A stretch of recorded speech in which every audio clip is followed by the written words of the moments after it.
ओम गंग गणपते नमः। आप सभी का मेरे चैनल पर बहुत बहुत स्वागत है। इस वीडियो में हम सोमवार व्रत कथा सुनेंगे। एक नगर में एक बहुत धनवान साहूकार रहता था। उसके घर में धन की कमी नहीं थी, परंतु वह बहुत दुखी था क्योंकि उसके कोई पुत्र नहीं था।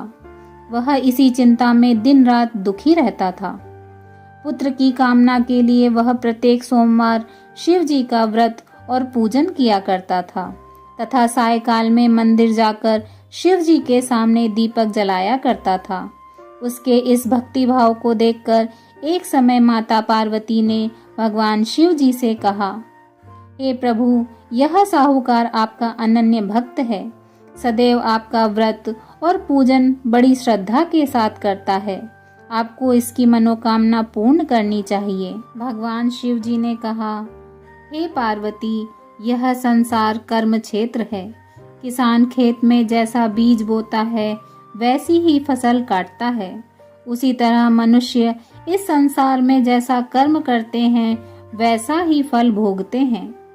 माता पार्वती ने अत्यंत आग्रह से कहा, स्वामी, जब यह आपका अनन्य भक्त है और अगर इसको किसी प्रकार का दुख है तो उसे आपको अवश्य दूर करना चाहिए। आप तो सदैव अपने भक्तों पर दयालु होते हैं और उनके दुखों को दूर करते हैं। यदि आप ऐसा नहीं करेंगे तो मनुष्य आपका पूजन तथा व्रत क्यों करेंगे? माता पार्वती का ऐसा आग्रह देख भगवान शिव जी कहने लगे, हे पार्वती, इसके कोई पुत्र नहीं है, इसी चिंता में यह अति दुखी रहता है। इसके भाग्य में पुत्र न होने पर भी मैं इसको पुत्र की प्राप्ति का वर देता हूँ, परंतु वह पुत्र केवल 12 वर्ष तक जीवित रहेगा। इसके पश्चात वह मृत्यु को प्राप्त हो जाएगा। इससे अधिक मैं इसके लिए कुछ नहीं कर सकता। माता पार्वती और भगवान शिव जी का यह वार्तालाप साहूकार सुन रहा था। इससे उसको ना तो प्रसन्नता हुई और ना ही दुख हुआ। वह पूर्व की तरह ही भगवान शिव जी का व्रत और पूजन करता रहा। कुछ समय बाद साहूकार की स्त्री गर्भवती हुई और 10वें महीने में उसके गर्भ से अति सुंदर पुत्र उत्पन्न हुआ। साहूकार के घर में बहुत खुशियां मनाई गई, परंतु साहूकार तो यह जानता था कि उसकी केवल 12 वर्ष की आयु है, इसलिए उसने अधिक प्रसन्नता प्रकट नहीं की और न ही किसी को यह भेद ही बताया। जब वह बालक 11 वर्ष का हो गया तो बालक की माता ने उसके पिता से उसका विवाह करने के लिए कहा। साहूकार ने कहा, अभी मैं इसका विवाह नहीं करूंगा, मैं अपने पुत्र को काशी पढ़ने के लिए भेजूंगा। साहूकार ने बालक के मामा को बुलाकर उनको बहुत सा धन देकर कहा, तुम इस बालक को काशी पढ़ाने के लिए ले जाओ और रास्ते में जिस स्थान पर भी जाओ यज्ञ करते, ब्राह्मणों को भोजन कराते तथा दक्षिणा देते हुए जाना। दोनों मामा भांजे यज्ञ करते, ब्राह्मणों को भोजन कराते तथा दक्षिणा देते काशी की ओर चल पड़े। रास्ते में एक शहर पड़ा। उस शहर में राजा की कन्या का विवाह था, परंतु जो राजकुमार विवाह करने के लिए आया था वह एक आंख का काना था। उसके पिता को इस बात की बड़ी चिंता थी कि कहीं राजकुमार को देख राजकुमारी तथा उसके माता पिता विवाह में किसी प्रकार की अड़चन पैदा न कर दें। जब उसने सेठ के अति सुंदर लड़के को देखा तो मन में विचार किया कि क्यों न द्वारचार के समय इस लड़के से वर का काम चलाया जाए। ऐसा मन में विचार कर राजकुमार के पिता ने उस लड़के और उसके मामा से बात की। वे राजी हो गए। फिर उस साहूकार के लड़के को वर के कपड़े पहनाकर तथा घोड़ी पर बैठाकर कन्या के द्वार पर ले गए। सभी कार्य प्रसन्नता से पूर्ण हो गया। राजकुमार के पिता ने सोचा कि यदि विवाह कार्य भी इसी लड़के से करा लिया जाए तो क्या बुराई है। ऐसा विचार कर लड़के और उसके मामा से कहा, यदि आप फेरों और कन्यादान के काम को भी करा दें तो आपकी बड़ी कृपा होगी। मैं इसके बदले आपको बहुत सारा धन दूंगा। दोनों ने इसे सहर्ष स्वीकार कर लिया। विवाह कार्य बहुत अच्छी तरह से संपन्न हो गया। सेठ का पुत्र जिस समय जाने लगा तो उसने राजकुमारी की चुनरी के पल्ले पर लिख दिया, तेरा विवाह मेरे साथ हुआ है, परंतु जिस राजकुमार के साथ तुमको भेजेंगे वह एक आंख का काना है। मैं काशी पढ़ने जा रहा हूँ। सेठ के लड़के के जाने के पश्चात राजकुमारी ने जब अपनी चुनरी पर ऐसा लिखा हुआ पाया तो उसने काने राजकुमार के साथ जाने से मना कर दिया। उसने अपने माता पिता को सारी बात बता दी और कहा कि यह मेरा पति नहीं है, मेरा विवाह इसके साथ नहीं हुआ। जिसके साथ मेरा विवाह हुआ है वह तो काशी पढ़ने गया है। राजकुमारी के माता पिता ने अपनी कन्या को विदा नहीं किया और बारात वापस चली गई। उधर सेठ का लड़का और उसका मामा काशी पहुंच गए।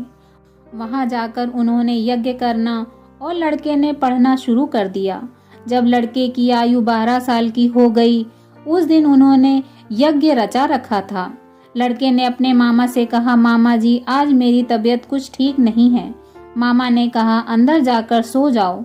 लड़का अंदर जाकर सो गया और थोड़ी देर में उसके प्राण निकल गए। जब उसके मामा ने आकर देखा कि उसका भांजा मृत पड़ा है तो उसको बहुत दुख हुआ। उसने सोचा कि अगर मैं अभी से रोना पीटना मचा दूंगा तो यज्ञ का कार्य अधूरा रह जाएगा।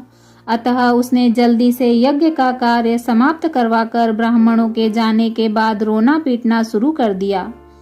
संयोगवश उसी समय भगवान शिव जी और माता पार्वती उधर से जा रहे थे। जब उन्होंने जोर जोर से रोने की आवाज सुनी तो माता पार्वती जी कहने लगी, स्वामी कोई दुखिया रो रहा है, इसके कष्ट दूर कीजिए। जब भगवान शिव जी और माता पार्वती वहां पहुंचे तो उन्होंने पाया कि वहां एक लड़का मृत पड़ा है। माता पार्वती कहने लगी, स्वामी यह तो उसी सेठ का लड़का है जो आपके वरदान से उत्पन्न हुआ था। भगवान शिव जी ने कहा, हे पार्वती इसकी आयु इतनी ही थी, वह यह भोग चुका है। माता पार्वती जी ने कहा, हे स्वामी इस बालक को और आयु दो, नहीं तो इसके माता पिता तड़प तड़प कर मर जाएंगे। माता पार्वती के बार बार आग्रह करने पर भगवान शिव जी ने उसको जीवन का वरदान दिया। भगवान शिव जी की कृपा से वह लड़का जीवित हो गया। भगवान शिव जी और माता पार्वती कैलाश पर्वत को चले गए। शिक्षा पूर्ण होने पर वह लड़का और उसका मामा उसी प्रकार यज्ञ करते, ब्राह्मणों को भोजन कराते तथा दक्षिणा देते अपने घर की ओर चल पड़े। रास्ते में उसी शहर में आए जहां उसके लड़के का वहां की राजकुमारी से विवाह हुआ था। वहां आकर उन्होंने यज्ञ आरंभ किया। उस लड़के के ससुर वहां के राजा ने उसको पहचान लिया और महल में ले जाकर उसकी बहुत आवभगत की। बहुत से दास दासियों सहित आदर पूर्वक अपनी राजकुमारी और जमाई को विदा किया। जब वे अपने शहर के निकट आए तो मामा ने कहा कि मैं पहले तुम्हारे घर जाकर तुम्हारे माता पिता को खबर कर कर आता हूँ। जब उस लड़के का मामा घर पहुंचा तो उसने देखा कि लड़के के माता पिता घर की छत पर बैठे थे। उन्होंने यह प्रण कर रखा था कि यदि हमारा पुत्र सकुशल लौट आया तो हम राजी खुशी नीचे आ जाएंगे, नहीं तो छत से गिरकर अपने प्राण दे देंगे। उस लड़के के मामा ने आकर जब यह समाचार दिया कि आपका पुत्र आ गया है, तब उनको विश्वास नहीं आया। उसके मामा ने शपथ पूर्वक कहा कि आपका पुत्र अपनी पत्नी तथा बहुत सारा धन साथ लेकर आया है। तो सेठ प्रसन्नता से भर उठा। सेठ सेठानी आनंद पूर्वक नीचे आए। बाहर आकर उन्होंने अपने पुत्र तथा उसकी पत्नी का भरपूर स्वागत किया।